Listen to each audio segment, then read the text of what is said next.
Share बाजार में sentiment बेहतर हुआ है। अमेरिका ईरान के बीच लड़ाई फिर से शुरू होने के बावजूद भारतीय शेयर बाजारों में बड़ी गिरावट नहीं आई है। निफ्टी 24,000 के मनोवैज्ञानिक स्तर के करीब बना हुआ है। इस बीच विदेशी ब्रोकरेज फर्म एचएसबीसी ने 16 जुलाई को भारतीय कंपनियों के शेयरों की रेटिंग बढ़ा दी। उसने रेटिंग अंडरवेट से न्यूट्रल कर दी। एचएसबीसी ने कहा कि क्रूड ऑयल की कीमतों में नरमी से कंपनियों की अर्निंग्स को लेकर रिस्क घटा है। रुपए के गिरने से रोकने के उपायों से विदेशी निवेशकों की भारतीय बाजार में वापसी हुई है। एचएसबीसी ने 2026 के अंत में बीएसई सेंसेक्स का टारगेट बढ़ाकर 84,000 पॉइंट्स कर दिया। पहले उसने 80,500 का टारगेट प्राइस दिया था। इसका मतलब है कि सेंसेक्स मौजूदा लेवल से 8.6% चढ़ सकता है। इस साल भारतीय शेयर बाजार का रिटर्न नेगेटिव है। निफ्टी और सेंसेक्स 2026 में अब तक 7% से ज्यादा नीचे हैं। एचएसबीसी की रिपोर्ट की माने तो अगले 6 महीने में बाजार में हालात बदलने वाले हैं। एचएसबीसी ने पहले इस साल दिसंबर तक सेंसेक्स के लिए 80,500 अंक का टारगेट दिया था। इस बीच इंडिया वीआईएक्स 12.91 पर आ गया। 16 जुलाई को इसमें 2.71% गिरावट दिखी। इंडिया वीआईएक्स का 15 से नीचे होना बाजार के लिए पॉजिटिव है। क्रूड ऑयल की कीमतों में नरमी भारत के लिए अच्छी खबर है। भारत क्रूड की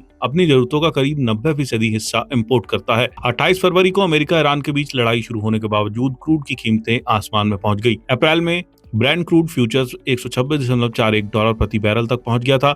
इस लेवल से क्रूड 33% गिर चुका है। एचएसबीसी ने अपनी एक रिपोर्ट में कहा कि ऑयल में नरमी आई है, इससे मार्जिन पर दबाव थोड़ा कम हुआ है। अर्निंग्स डाउनग्रेड का रिस्क भी घटा है। इस महीने की शुरुआत में गोल्डमैन सैक्स ने इंडिया के आउटलुक को बेहतर बताया था। उसने कमोडिटी की कीमतों में नरमी और रुपए में स्थिरता को इसकी वजह बताई थी। विदेशी निवेशकों का रुख भारतीय बाजारों को लेकर बदलता दिख रहा है। जुलाई में उन्होंने अब तक $1.6 अरब के शेयर खरीदे। 4 महीने तक भारतीय शेयर बाजार में बड़ी बिकवाली के बाद विदेशी निवेशक शुद्ध खरीदार बन गए हैं। 2026 में उन्होंने भारतीय बाजार में $27.7 अरब की बिकवाली की है। पिछले साल उनकी $8.9 अरब की बिकवाली से ज्यादा है। इसकी बड़ी वजह एआई से जुड़ी कंपनियों के शेयरों में विदेशी निवेशकों की दिलचस्पी है। भारतीय बाजार में एआई से जुड़ी कंपनियों के शेयरों की कमी है। इस वजह से विदेशी निवेशकों ने भारतीय बाजार से पैसा निकाल अमेरिका, दक्षिण कोरिया और ताइवान जैसे बाजारों में लगाए हैं। इससे इन बाजारों में अच्छी तेजी आई है। दक्षिण कोरिया का बाजार तो इस साल दुनिया में सबसे ज्यादा चढ़ने वाला बाजार बन गया है। वहाँ एआई कंपनियों के शेयरों की कीमतें कई गुना हो गई हैं।